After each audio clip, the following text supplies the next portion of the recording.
Hello, I heard you might have some questions about your parental rights. You do have parental rights that are guaranteed by federal law. You should be receiving a procedural safeguards notice. The procedural safeguards notice is a booklet of how the process works and your parental rights. You should be receiving this if your student has been recommended or referred to be evaluated for special education, or you may have requested for an evaluation yourself. Before this can happen, no changes to your student's education can happen before a prior written notice and your parental permission.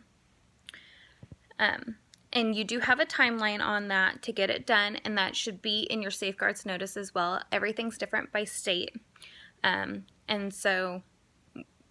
And if you have any questions on that, I can get back to you.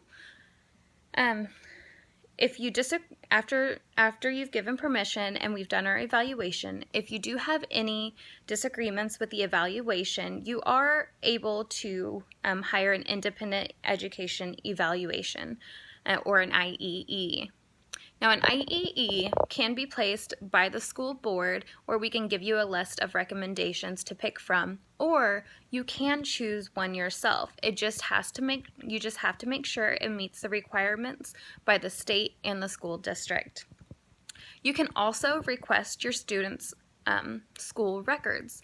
Now, all school records are confidential, and you can call at any time to receive those school records for your child.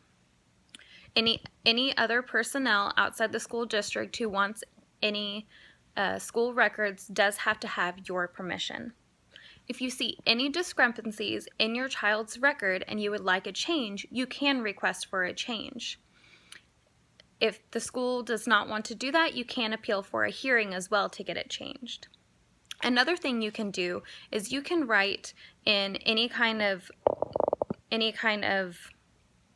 records that you see that might be contradictory to what you believe and have it placed into your child's records as well. If we still cannot come to an agreement of the IEP process, we can have a mediation, or you could bring in somebody else for the IEP process just to kind of have a non-biased opinion. Or we can bring in a mediator, which is no cost to you. If we still cannot come to an agreement, there is something called a due process hearing, and we can bring it to the due process hearing. But if we do have a due process, just know that any of the financial placements on that may be partially or all on you. Also, before the due process hearing, we do have something called a resolution session. The resolution session is just one more time where we meet to see if we can come to an agreement before going to the courts. Also, if you still do not feel like we are following federal state laws for your students' education, you can file a state complaint procedure.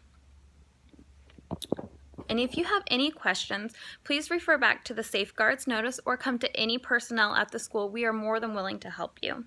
You have a great day.